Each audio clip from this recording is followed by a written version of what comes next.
I got a cop fired and now I think he's stalking me. I used to be a 911 dispatcher for a small city.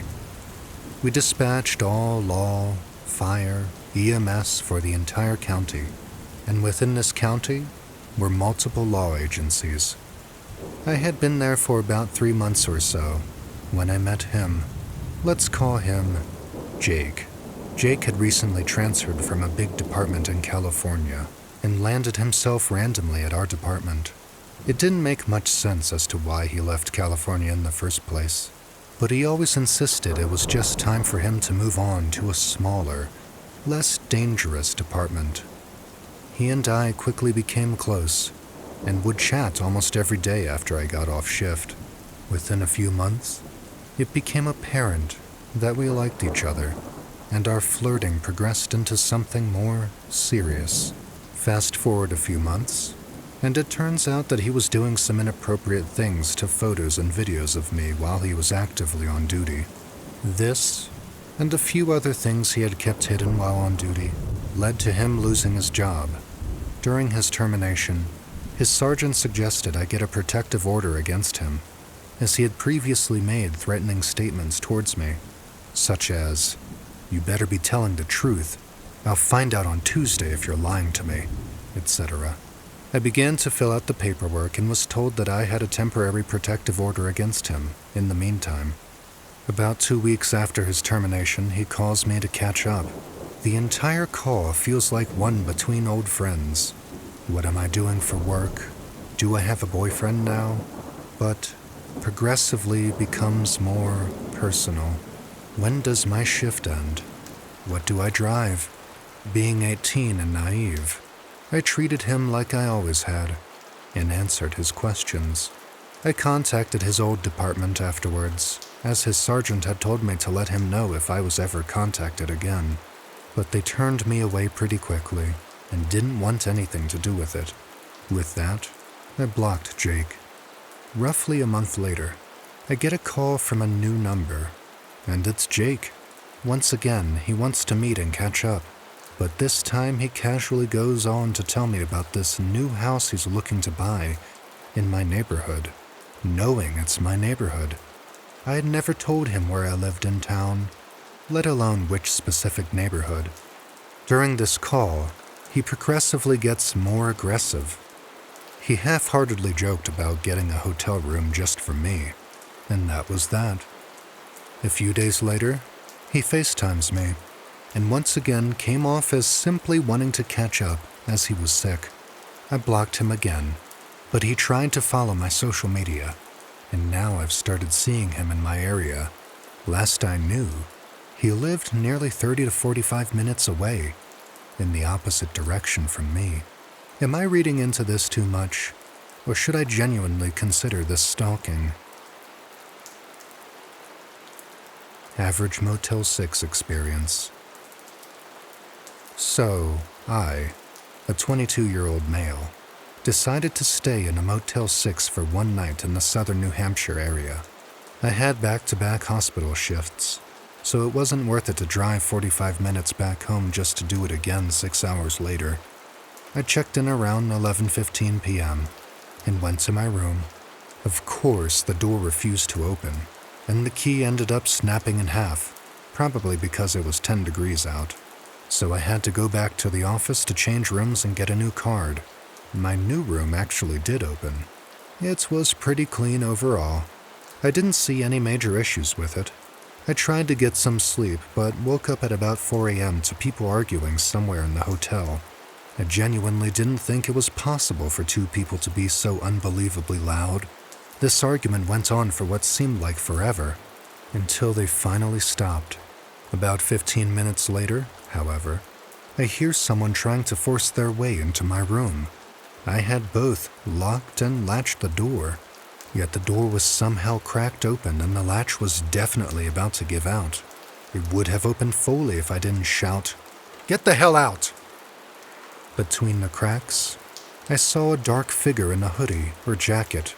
The instant I said that, the door closed and the person seemingly left. I would have opened the door and confronted them, but I didn't have my gun on me at the time. I genuinely have no idea what could have happened if I was fully asleep and didn't hear them open the door. It was my first and last time ever staying at a Motel 6. For the love of God, no matter how much money you're saving by staying at a Motel 6, please, just stay at a regular hotel. I promise you, it's worth it. Don't pick up hitchhikers. I was a 52-year-old woman at the time and was traveling by car to an out-of-town job assignment. I had stopped at a popular gas station/travel stop to fill up the car, stretch my legs, use the restroom, and grab a snack. I was approached by an odd woman who appeared to be in her mid-20s. She was looking for a ride to a nearby town. Her ride had abandoned her while she was in the restroom. She was a little upset. She didn't have a cell phone and didn't know any numbers that I could call for her. I checked with the employees at the store, and they said that she had been there for over an hour looking for a ride. I decided to do something I've never done before: offer a stranger a ride. I wasn't going to the town she wanted to go to, but I was heading in that direction, and I told her that I could drop her off at the grocery store in the next town, where I would be turning off to go to my destination. The grocery store was always busy, and it was very likely she'd be able to get a ride to where she wanted to go. Also, she'd be about 5 miles away from where she wanted to go instead of 25, and would have an easier time walking that distance if she had to. She agreed, and we set off. Right away, I noticed a van following us. I tried to lose the van, but it kept pace.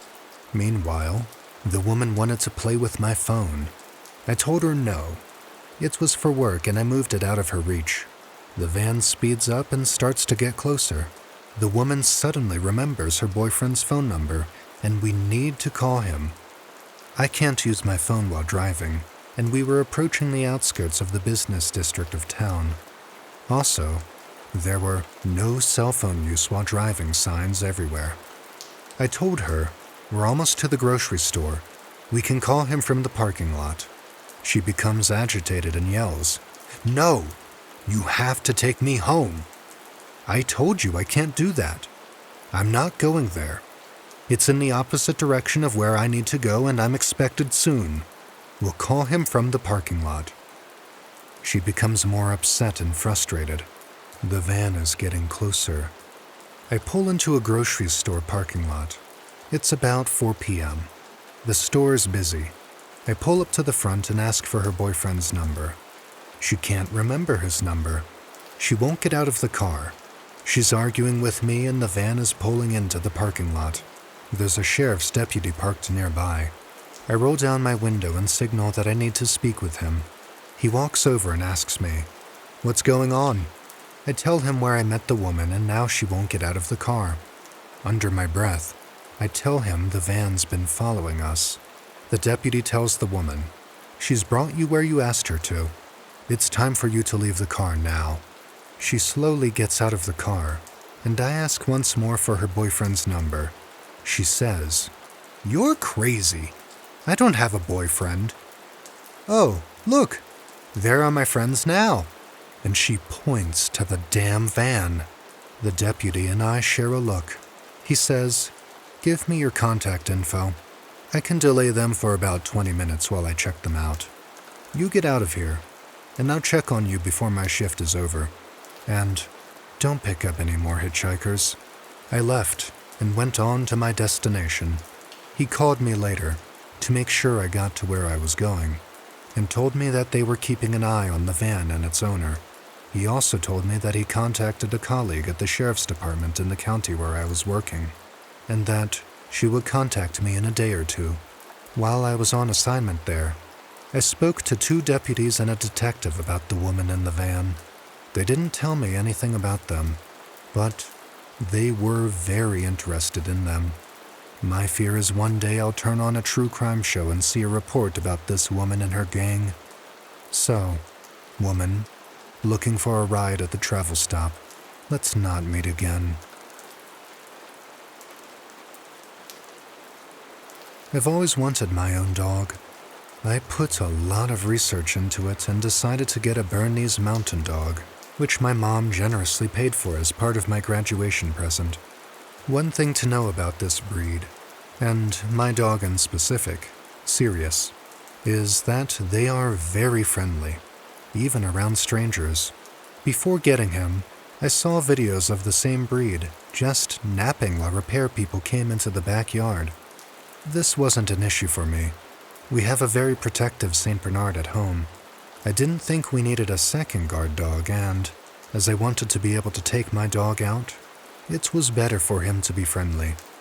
Around October, when a chill was just starting to form in the air, my friend and I decided to get some pumpkin-flavored coffee for us and a pup cup for Sirius, and go to a local park to get him some exercise, now that it wasn't too hot for him outside, and smoke up. This is not one of those nicer parks. It used to have a dog park attached, but due to continuous flood damage, it was closed down, and now that area where it used to be is mostly secluded, and there's plenty of people who do drugs there, like we had planned on doing. There's also a lot of families on the weekends, but this was the middle of the week, during school and work hours, so the park was pretty empty when we got there. As we walked, we passed a man who was training for something intense. He was carrying a full army pack and was drenched in sweat, and when I later told my stepdad about it, he said he had seen the same guy running along the main road, where there are no sidewalks. Sirius completely ignored him. We also met a couple who had a Rottweiler puppy, a few months younger than my dog, and we stopped to let them play for a moment and talk to the couple. Sirius had absolutely no issues with the pair and was very happy to receive pets from them. Eventually, we got to the location we were planning to smoke at, directly underneath the train tracks. It's the most secluded area in the park, as there's only one path to get to it, unlike the rest of the park that loops around. This area used to be a road, but was purchased by the city for the park, so it's empty besides a house or two just past the barriers. We're there for around 30 minutes before an older man walks by, gives us a "how's it going?" the way people do when you pass them on a walk, and turns around and walks back the other way. A little while later, he passes back again and notices us still sitting there. He stops and asks, "Are you girls all right? Are you waiting on a ride?" This creeped me out slightly, but I tend to be overly cautious, so I say, "No, we're okay," which was true. I had driven there and was still nowhere near sober enough to drive. We were just enjoying the nice weather before it got too cold. He tells us to "have a nice day," and leaves.